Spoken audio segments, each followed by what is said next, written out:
Hello, good morning children. कैसे हैं आप सब? इस वीडियो में हम डिस्कस करने वाले हैं पीएच स्केल के बारे में फिर से। हालांकि स्टार्टिंग में जब मैंने इंडिकेटर्स बताए थे उस टाइम पीएच के बारे में आपको बता दिया था, लेकिन इस वीडियो में हम अलग अलग सॉल्ट्स, एसिड्स एंड बेसिस का और साथ में सॉइल का भी पीएच मेजर करना सीखेंगे। उससे पहले आइए मैं थोड़ा सा आपको फिर से रिकॉल कराना चाहूंगी कि जब एसिड एंड बेसिस वाटर में डिसॉल्व होते हैं तो वो क्या फॉर्म करते हैं। रिएक्शन हालांकि 4 हम कर चुके हैं। एसिड्स की आपने मेटल के साथ की, हाइड्रोजन गैस प्रोड्यूस हुई। हाइड्रोजन गैस प्रोड्यूस हुई है, उसकी डिडक्शन के लिए हमारे पास एक टेस्ट होता है चिल्ड्रन, कि जैसे ही हम उस टेस्ट ट्यूब के पास बर्निंग मैच स्टिक लेके आते हैं तो वो पॉप साउंड के साथ बर्न करना शुरू कर देती है। ये तो है हाइड्रोजन गैस की टेस्टिंग। दूसरी हमने बताई थी कि एसिड जब कार्बोनेट्स एंड बाइकार्बोनेट्स के साथ रिएक्शन करते हैं then they produce carbon dioxide gas. तो एक बार थोड़ा सा वो चीज बीच में कहीं हमारी रह गई थी। कार्बन डाइऑक्साइड गैस CO2 जो प्रोड्यूस हो रही है, कैसे पता लगेगा कि वाकई ही कार्बोनेट एंड बाइकार्बोनेट जब एसिड के साथ रिएक्शन करते हैं तो कार्बन डाइऑक्साइड गैस प्रोड्यूस होती है। हमें क्या करना है, इसको जो गैस प्रोड्यूस हो रही है इसको अगर हम लाइम वाटर के अंदर पास करवाते हैं, किसमें, कैल्शियम हाइड्रोक्साइड के साथ के अंदर इसको पास करवाते हैं, देन व्हाइट कलर, बिल्कुल milky white colour solution will appear in the test tube और ये कंटेनर। अब ये जो व्हाइट कलर का सॉल्यूशन आया है, अगर इसको हम बोलते हैं मिल्की कलर, अगर इसमें हम और ज्यादा अमाउंट में कार्बन डाइऑक्साइड गैस पास करवाते हैं तो क्या होता है, देखिए, a new substance is produced and the milky color become disappear. See children, बनेगा क्या, कैल्शियम हाइड्रोजन कार्बोनेट, और जो इसका मिल्की कलर था वो पूरा डिसअपियर हो गया। सो ऊपर वाली रिएक्शन तो एक तरीके से एक्सचेंजिंग हो रही है आयंस की, और यहाँ पे जो रिएक्शन हुई है it is again example of combination reaction. अब अगर हम इसको, जो हमारे पास कैल्शियम बाइकार्बोनेट बन के आया है, इसको हम हीटअप करते हैं, कैल्शियम बाइकार्बोनेट HCO3, इसको अगर हम हीट प्रोवाइड करते हैं यानी कि इसका थर्मल डिकम्पोजिशन करते हैं, then it again convert into its constituents and white milky color again appears in the solution. तो सेम चीज ऑपोजिट हो जाएगी इसकी, क्या बन जाएगा, calcium carbonate H2O plus CO2। तो ये है कार्बन डाइऑक्साइड गैस की टेस्टिंग जो कहीं रह गई थी। कई बार क्वेश्चन पेपर में कैसे पूछा जाता है कि ए ड्राई आइस, अब यहाँ ड्राई आइस कौन होती है, कार्बन डाइऑक्साइड। क्यों? क्योंकि आपने 9th क्लास में पढ़ा है कि CO2 is a Sublime substance. तो ये जब इसको हम कंडेंस करते हैं, इसका टेम्परेचर रिड्यूस करते हैं, तो ये किस में कन्वर्ट हो जाती है, सॉलिड स्टेट्स में। That's why it is called dry ice. A dry ice when pass in the lime water, the color of lime water will become milky, right? अब यहाँ पे आपसे पूछ लिया जाता है कि ड्राई आइस का नेम बताइए, उसको आइडेंटिफाई कीजिए, और जो न्यू कंपाउंड फॉर्म हो रहा है that is the Y, this is the X, इस तरीके से करके क्वेश्चन पूछते हैं। I repeat this question again. A dry ice when pass a base X, it produce a salt Y, right? And when this dry ice pass this solution in excess amount, a Z compound is formed and the color of Z is it is a colorless. When we heat this Z compound, dry ice get again produced. So इस type के questions पूछे जाते हैं और वो आपको थोड़ा सा घुमा दिया जाता है। तो ये कार्बन डाइऑक्साइड की टेस्टिंग होती है। सेकेंड टेस्टिंग, इसमें इस क्वेश्चन को इस तरीके से घुमा के दे दिया जाता है कि when this dry ice is passed और रिएक्ट विद लाइम वाटर, जैसे व्हाइट वॉश के टाइम पे मैंने आपको बताया था, तो क्या होगा कि व्हाइट वॉश क्या होता है, लाइम को वाटर में डिसॉल्व करते हैं, लाइम वाटर बनता है। When this lime water react with atmospheric carbon dioxide, it produce calcium carbonate, जो कि व्हाइट वॉश पे बाहर दिखाई देता है। यहाँ तक कंसेप्ट आपका क्लियर है। अब मैं आगे आपको बताऊंगी, कल मैंने डिसोसिएशन आपको क्लियर करवा दी थी एसिड एंड बेसिस की। अब मान लो कोई एसिड, कोई भी HCl है, इसको आपने वाटर में डिसॉल्व किया, राइट? तो ये जो नया कंपाउंड फॉर्म करेगा ये H3O, इसको इस तरीके से आप लिखेंगे, और Cl minus. This compound is known as hydronium ion. इसको हम क्या बोलेंगे चिल्ड्रन? Hydronium ion. और जब मैंने वैसे डिसोसिएशन बताई थी, या आप सीधा इसको किस तरीके से लिखेंगे? H plus aqueous. कभी भी आप इसको H प्लस सिंगल नहीं लिखेंगे, ठीक है? ऐसे ही NaOH ले लीजिए। NaOH क्या है? एक बेस है। अगर ये वाटर में डिसॉल्व होता है तो डिसोसिएट होके क्या बनाएगा?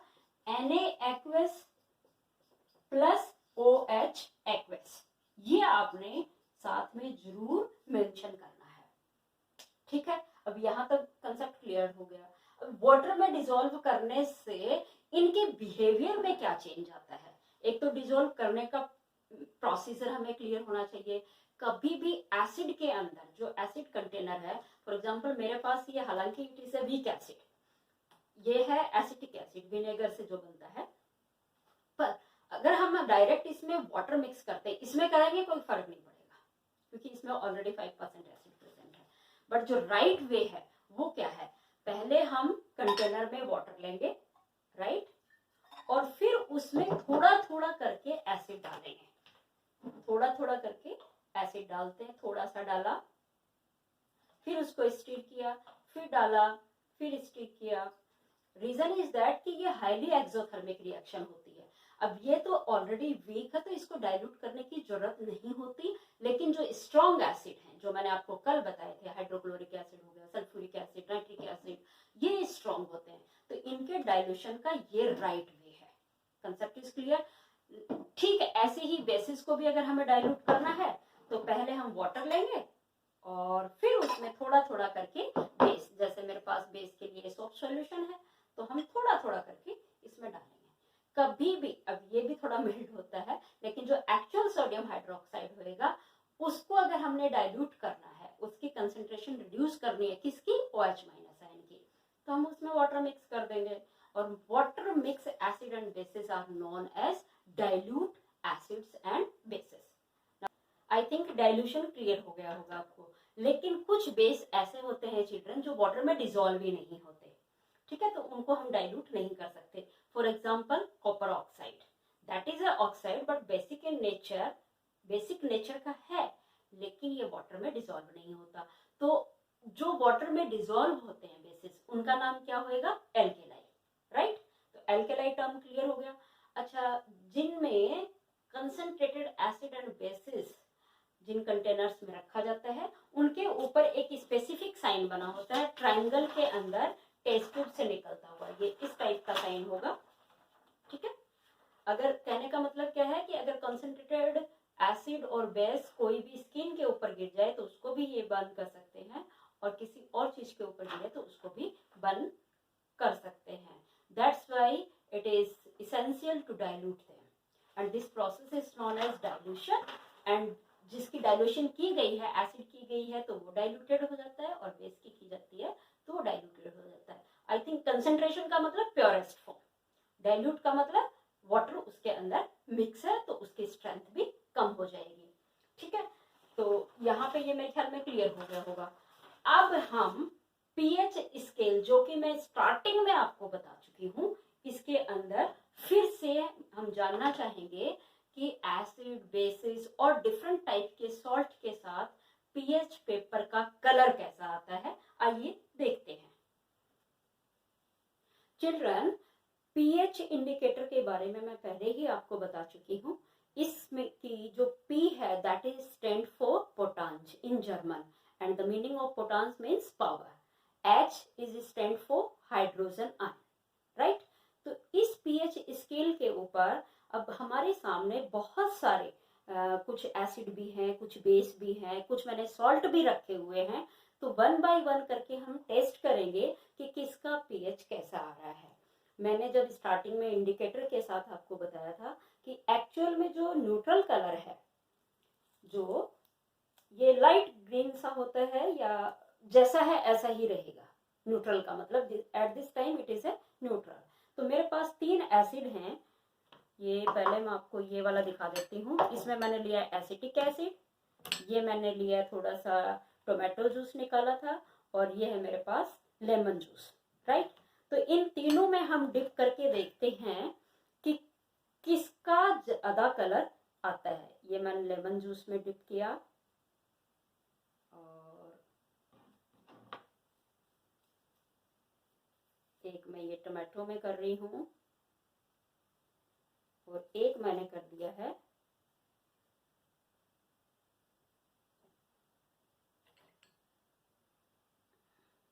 फिर हम तीनों को एक साथ कंपेयर कर लेंगे तो आपको पता लग जाएगा। ये है मेरे पास सिट्रिक एसिड, देखो तीनों का कलर क्या हो गया है, ऑरेंज सा, जबकि इसका बहुत कम हुआ है। तो इन तीनों में ही, वैसे ये तीनों ही वीक एसिड हैं, ये आपकी इंफॉर्मेशन के लिए बता दूं, मेरे पास कंसंट्रेटेड या स्ट्रॉन्ग एसिड नहीं था। तो तीनों का कलर कैसा आ रहा है चिल्ड्रन, ऑरेंज टाइप आ रहा है। सो इन तीनों में क्या है, एसिड प्रेजेंट है। अब हम इनको साइड में रखते हैं और जरा बेसिस के साथ इनकी टेस्टिंग करते हैं। बेस मेरे पास ये मैग्नीशियम हाइड्रोक्साइड, कल मैंने आपको बताया था क्यों है ये वीक, क्योंकि ये फुली आयोनाइज्ड नहीं होता। और ये है मेरे पास सोप सॉल्यूशन, इन दोनों में भी डिप करके देखते हैं। ये सोप सॉल्यूशन है और ये आ गया मेरे पास मैग्नीशियम हाइड्रोक्साइड। दोनों का कलर देखिए कैसा आ रहा है, ग्रीन कलर हो गया है, राइट। ये देखो, इन दोनों को अगर कंपेयर करें तो इसमें हमारा मैग्नीशियम हाइड्रोक्साइड ही थोड़ा स्ट्रॉन्ग ज्यादा दिख रहा है, क्योंकि जो जितना ब्लू कलर का होएगा या वायलेट कलर का होएगा, इंडिगो वायलेट होएगा, वो उतना ही स्ट्रॉन्ग होएगा। तो इन दोनों में कंपेयर किया तो ये निकल के आ गया, क्योंकि ये soap solution it is not a pure form of sodium hydroxide, it is a salt, ये अगेन सॉल्ट ही है। तो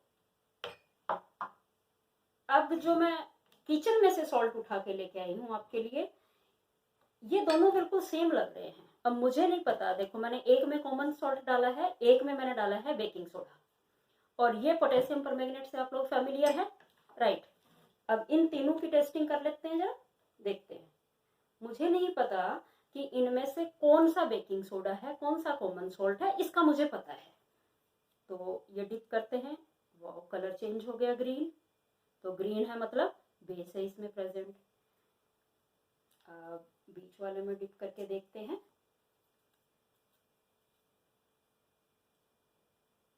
नो चेंज, कोई चेंज नहीं आ रहा कलर में।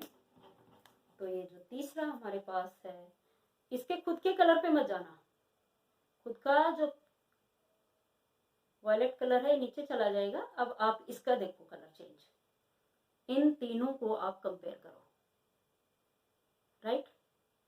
ये देखो ब्लू कलर इसमें से निकलना भी शुरू हो गया है।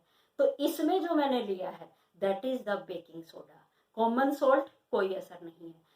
पोटेशियम परमैंगनेट लाइट ग्रीन हो गया है। तो कहने का मतलब क्या है, ये दोनों किस टाइप के हैं, बेसिक नेचर के हैं। कॉमन सॉल्ट पीएच इंडिकेटर के साथ कलर पे कोई चेंज नहीं लेके आता, अगर मान लो लेके आ रहा है तो उसमें कुछ ना कुछ अडल्ट्रेशन होगी। चौथी चीज मैं लेके आई हूँ आपके सामने, सॉयल को वाटर में डिसॉल्व करके लेके आई हूँ, क्योंकि हमें ये भी पता होना चाहिए कि हमारे घर की जो सॉयल है उसकी नेचर कैसी है, वो एसिडिक है, बेसिक है या न्यूट्रल है। तो देखिए इस सॉयल को मैं फिल्टर करके लेके आई थी, देखते हैं जरा कुछ चेंज आ रहा है कि नहीं। मुझे कोई चेंज नजर नहीं आ रहा है। एक दो जब रिएक्शन धीमी हो रही होती है तो थोड़ा सा हम वेट कर लेते होते हैं चिल्ड्रन। कुछ दिख रहा है, स्लाइटली ग्रीन हो रही है, थोड़ा सा ध्यान से देखिए आप, जैसे ये ड्राई हो रही है हल्की सी ग्रीन हो रही है, मीन्स ये जो सॉयल है मेरे घर के पार्क की जो सॉयल है that is basic in nature. तो इसमें एसिड कंटेंट कम है। ये देखिए इसके साथ पोटेशियम परमैंगनेट वाले के साथ मैच हो रही है। तो यहाँ पे जो पीएच का कंसेप्ट था आई थिंक आपको अच्छे से क्लियर हो गया होगा। अब घर के अंदर मेरे पास कोई एसिडिक सॉल्ट नहीं था, अदरवाइज मैं एसिडिक सॉल्ट का भी दिखाती। तो आपके पास जो कॉमन सॉल्ट है that is the neutral potassium permanganate basic salt. Again we have baking soda is also a basic salt. अब क्यों है ये फिर मैं आगे आपको सॉल्ट की फॉर्मेशन में बताने जा रही हूँ। यस, तो बच्चों अभी हमने अलग अलग सब्सटेंसेस के अंदर पीएच की को चेक किया। अब हम ये जानना चाहेंगे कि ये पीएच की चेक करने की जरूरत क्यों है, क्या इसकी हमारी एवरीडे लाइफ में कोई इंपॉर्टेंस है? यस चिल्ड्रन, सी ओवर है, लुक ओवर है। Importance of pH in our everyday life. Are plants and animals pH sensitive? Yes children, our body works perfectly between the range of 7 to 7.8, यानी हमारी body का जो pH value है that is इसके बीच में very करती रहती है। और प्लांट्स की बॉडी की जो सेल्स होती हैं उनका साइटोप्लाज्म का जो pH होता है दैट इज 7.5। और जो न्यूट्रिएंट्स वर्क करते हैं, प्लांट्स के जो न्यूट्रिएंट्स वर्क करते हैं वो इफेक्टिवली वर्क करेंगे 5.5 से लेके 7.0 की पीएच रेंज के बीच में। ठीक है, अब बीच में ही एक बात और आई थी बॉक्स की, वो भी मैं आप लोगों के साथ साझा जरूर करना चाहूंगी। उसमें दी हुई है हमारी बुक के अंदर कि क्या किसी और प्लेनेट पे भी एसिड प्रेजेंट है? जी हाँ चिल्ड्रन, वीनस के ऊपर व्हाइट एंड येलो कलर के क्लाउड्स देखने को मिलते हैं। These clouds are made up of sulphuric acid. Jupiter के ऊपर भी सल्फ्यूरिक एसिड्स बहुत ज्यादा अमाउंट में प्रेजेंट होती है और ये जो सल्फ्यूरिक एसिड है ये सल्फ्यूरस में कन्वर्ट हो जाता है। Neptune that is the outermost planet of our solar system having carbonic acid. तो 3 प्लेनेट अपने साथ और भी हैं, वो आपने सर्च करने हैं। PH of soil in your backyard, अभी मैंने अपने घर की बैकयार्ड की सॉइल का पीएच टेस्ट करके बताया और उसने स्लाइटली ग्रीन कलर दिखाया, मींस उसकी जो पीएच वैल्यू है वो स्लाइटली किस में आ रही है, वो एल्केलाइन नेचर की सॉइल है। तो अगर मान लो एसिडिक हुई, अब प्लांट के जो न्यूट्रिएंट्स है वो वर्क कहाँ कर रहे हैं?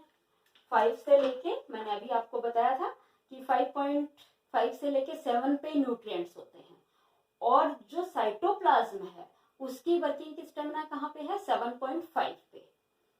तो जो प्लांट्स की बहुत अच्छी ग्रोथ होती है वो इसी रेंज में होती है। अगर सॉइल के अंदर एल्केलिटी बहुत ज्यादा बढ़ जाती है तब भी हमारे प्लांट्स अच्छे से ग्रोथ नहीं करेंगे। अगर एसिडिटी बहुत बढ़ जाती है तब भी उनकी ग्रोथ पे एडवर्स इफेक्ट पड़ेगा। तो आई थिंक ये समझ में आ गया होगा, सॉइल की पीएच का प्लांट्स की ग्रोथ के ऊपर डायरेक्ट इफेक्ट पड़ता है।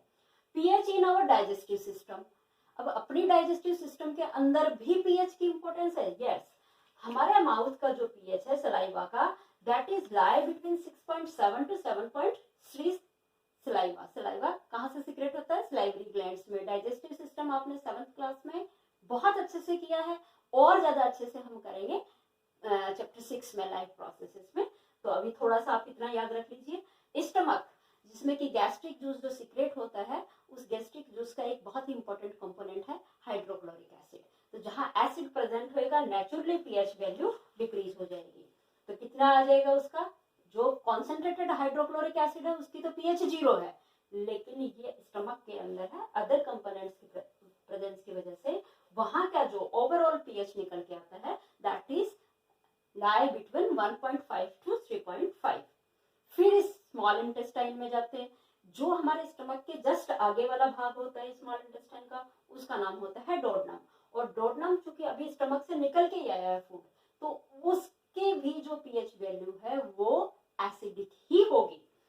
फिर इलियम में पहुंचे तो स्लाइटली बेसिक हो गई, क्योंकि कंप्लीट डाइजेशन के लिए, फूड के कंप्लीट डाइजेशन के लिए मीडियम का एल्केलाई होना बहुत जरूरी है। उसी मीडियम पे bile juice and pancreatic juices work करते हैं।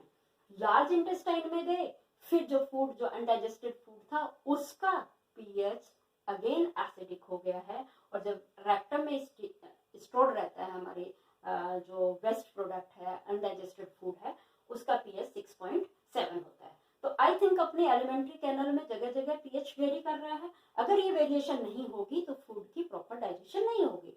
सपोज कीजिए कि यहीं पे स्टमक में ही अगर मान लो ये पीएच की वैल्यू और डिक्रीज हो जाए, पीएच डिक्रीज का मतलब एसिडिटी इंक्रीज, तो वहां पे फिर हमें एसिडिटी की प्रॉब्लम होती है, वॉमिटिंग भी आ सकती है। Next, pH change as the cause of tooth decay. अगर अपने स्टमक के अंदर जो अपने माउथ के अंदर पीएच की रेंज 5.5 से नीचे चली जाती है, मैंने अभी क्या बताया कि सलाइवा की वजह से हमारे माउथ का जो बेस्ट रेंज है दैट इज 6.7, स्लाइटली एसिड से स्टार्ट होकर स्लाइटली बेसिक के रेंज में वेरी करता है। लेकिन अगर ये वैल्यू 5.5 से नीचे चली जाती है तो चिल्ड्रन एसिड प्रोड्यूस हो गया नेचुरली, एंड वो एसिड जो हमारे टूथ का कवर है, टूथ जिसका बना हुआ है enamel, strongest substance of our body that is made up of calcium phosphate, ये उसको कोरोड करना शुरू कर देता है। ठीक जैसे मैंने आपको बताया था कि कैल्शियम कार्बोनेट के ऊपर हाइड्रोक्लोरिक एसिड करता है जिससे ताजमहल की डिग्रेडेशन हो रही है, ऐसे ही टूथ डिके में हमारी टीथ की डिग्रेडेशन होनी शुरू हो जाती है। नेक्स्ट आता है चिल्ड्रन एवरीडे लाइफ में जो देखने को मिलता है that is the self defence by animals, right.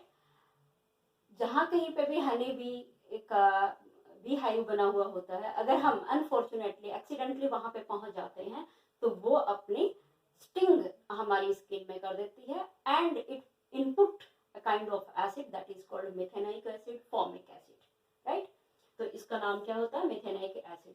अब उस जगह को न्यूट्रलाइज करने के लिए एसिड अगर इंजेक्ट किया है तो न्यूट्रलाइज किससे करेंगे, बेस से। तुरंत आके हमें घर में उसके ऊपर बेकिंग सोडा या नहाने वाली बाथिंग सोप से भी रब कर देंगे तो बहुत जल्दी रिलीफ उससे मिल जाता है।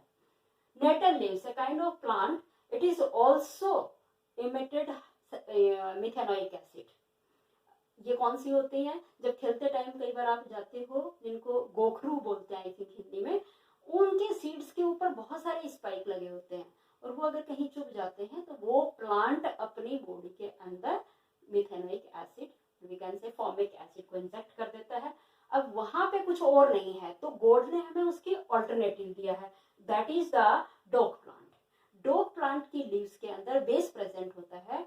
अगर नेटल प्लांट के स्पाइक कहीं लग गए हैं तो डोल प्लांट की लीव्स को क्रैश करके उस पोर्शन पे हमें रब कर देना चाहिए। अगर कोई ऐसी, मम्मी से पूछना कोई और ऐसी उनके पास रेमेडी हो तो वो भी आपने अपने नोट्स में काउंट करनी है। आई थिंक अब यहाँ तक बात करने पे आपको बिल्कुल क्लियर हो गया होगा कि पीएच का हमारी एवरीडे लाइफ में बहुत ज्यादा इंपॉर्टेंस है। Now come to our next and very important topic that is the salts. Salts children, मैं फॉर्मेशन कैसे होती है बता चुकी हूँ, किस किस टाइप से बनते हैं। डिस्प्लेसमेंट रिएक्शन में भी सॉल्ट बन रहे थे, अगर किसी एसिड और बेस के आपस में न्यूट्रलाइजेशन रिएक्शन हो रही है वहां पे भी सॉल्ट बन रहा है, और जब कोई एसिड किसी बेसिक ऑक्साइड के साथ रिएक्शन करता है तब भी सॉल्ट बनता है। तो सॉल्ट की जो कैटेगरीज हैं वो किस हिसाब से हैं, एक तो एलिमेंट के बेस पे होती है, अगर मान लो एक ही एलिमेंट है उसके अलग अलग सॉल्ट बने हुए हैं, यानी उसके साथ जो नेगेटिव चार्ज्ड आयन है वो अलग अलग एसिड का है, तो उसको उस पर्टिकुलर एलिमेंट के नाम से जाना जाएगा।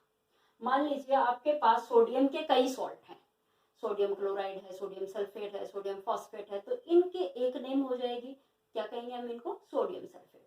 ऐसे ही कैल्शियम के तो कैल्शियम सल्फेट। अब अगर किसी के सल्फेट्स हैं, एलिमेंट अलग अलग हैं, लेकिन जो नेगेटिव वाले आयंस हैं, चाहे वो सिंगल है, मोनोएटॉमिक है या पॉलीएटॉमिक है, तो फिर वो उसके नाम से जाने जाएंगे। फॉर एग्जांपल आपके पास है sodium sulphate, magnesium sulphate, calcium sulphate और potassium sulphate, zinc sulphate, iron sulphate, तो हम उसको क्या बोलेंगे, सल्फेट सॉल्ट। ये दोनों बातें क्लियर होगी, ओके। उसके बाद हम इन सॉल्ट्स को तीन कैटेगरीज में डिवाइड करते हैं, acidic salt, basic salt and neutral salt. अभी मैंने आपको ये दोनों की टेस्टिंग करके दिखा दी है, किसकी, एसिडिक सॉल्ट बेसिक सॉल्ट की एंड न्यूट्रल सॉल्ट की।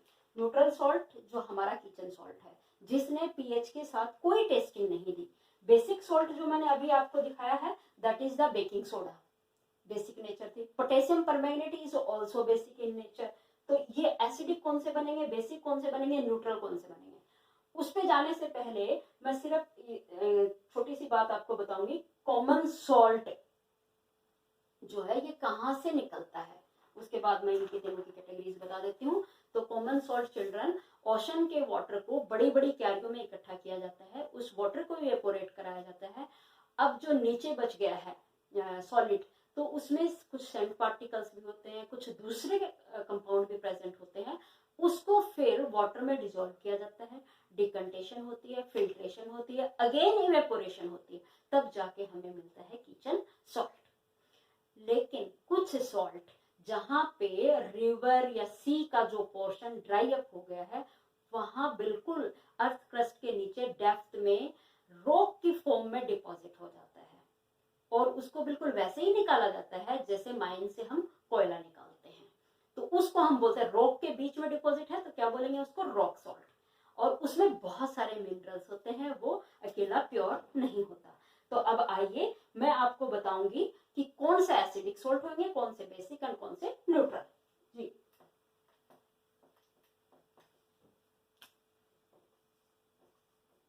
सॉल्ट्स पहले हम देखेंगे एसिडिक सॉल्ट।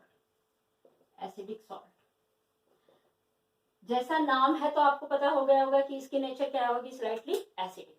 अब ये एसिडिक कैसे बनते हैं, पॉइंट इज दिस, सॉल्ट बनते हैं एसिड बेस न्यूट्रलाइजेशन से। मैंने आपको स्ट्रॉन्ग एसिड बताए, मैं अब एक एक का ही एग्जांपल दूंगी। स्ट्रॉन्ग एसिड मैंने HCl बताया था और H2SO4 भी बताया था। अब आप एक का ले लीजिए, H2SO4 ले लिया।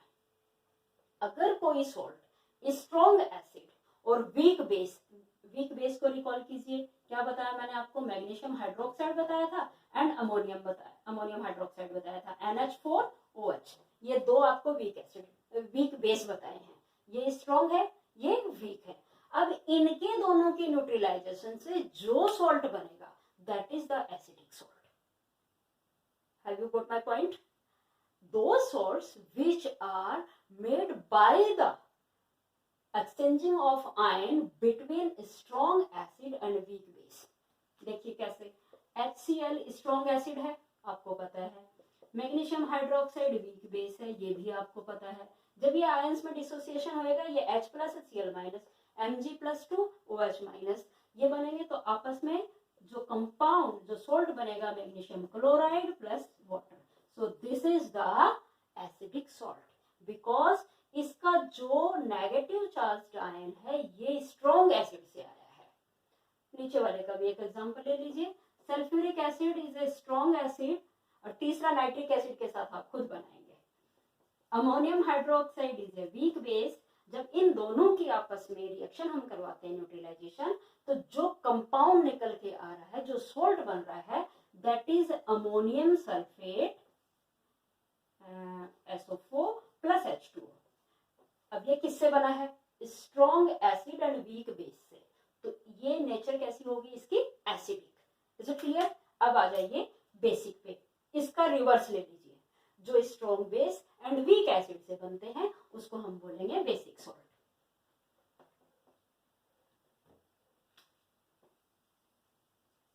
बेसिक सॉल्ट कौन सा होगा, बेस क्या होगा, स्ट्रॉन्ग। आपने एग्जाम्पल क्या क्या लिए हैं, सोडियम हाइड्रोक्साइड लिया, पोटेशियम हाइड्रोक्साइड। मैं सोडियम हाइड्रोक्साइड के साथ बता रही हूँ, पोटेशियम हाइड्रोक्साइड के साथ कैल्शियम हाइड्रोक्साइड, एल्यूमिनियम हाइड्रोक्साइड, इनके साथ आप खुद बनाएंगे, सबके दो दो। वीक एसिड ले लीजिए, हमने वीक एसिड लिया था कार्बोनिक एसिड H2CO3, राइट। दूसरा क्या है, एसिटिक एसिड, उसके साथ आप खुद बनाएंगे। मैं इसके साथ बता रही हूँ आपको, NaOH plus H2CO3, this give Na2CO3 plus H2O। और ये Na2CO3 अभी आपने देखा था, जी हाँ, ये बेसिक नेचर का था, इसने pH का कलर ग्रीन कर दिया था, right. So it is basic in nature, that's why it is called basic salt, right. एक एग्जांपल चलो और बता देती हूँ मैं आपको। कैल्शियम हाइड्रोक्साइड लिया, it is a strong base, और ये आप ले लीजिए CH3COOH, it is a weak acid. जब इनकी रिएक्शन होएगी तो हमारे पास आएगा CH3COO whole twice Ca plus H2O। इसका नाम हो जाएगा चिल्ड्रन कैल्शियम एसीटेट, राइट। तो ये दोनों आपके पास एग्जांपल आ गए हैं।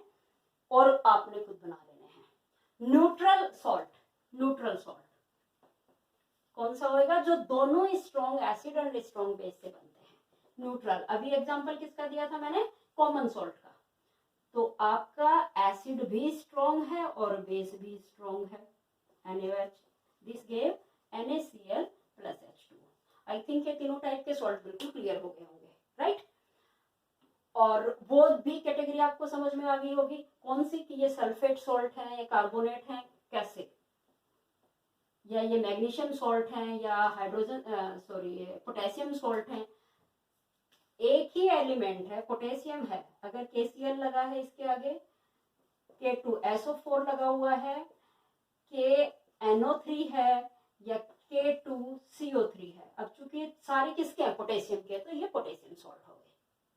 अब एलिमेंट डिफरेंट है लेकिन जो नेगेटिव है वो सेम है। क्या? K2SO4, MgSO4, आपका CaSO4, तीनों डिफरेंट एलिमेंट आ गए लेकिन जो नेगेटिव वाला पॉली एटॉमिक आयन है वो सेम है, तो इनको हम बोलेंगे सल्फेट सॉल्ट। ऐसे ही नाइट्रेट सॉल्ट होते हैं, ऐसे ही क्लोराइड सॉल्ट होंगे, ऐसे ही कार्बोनेट सॉल्ट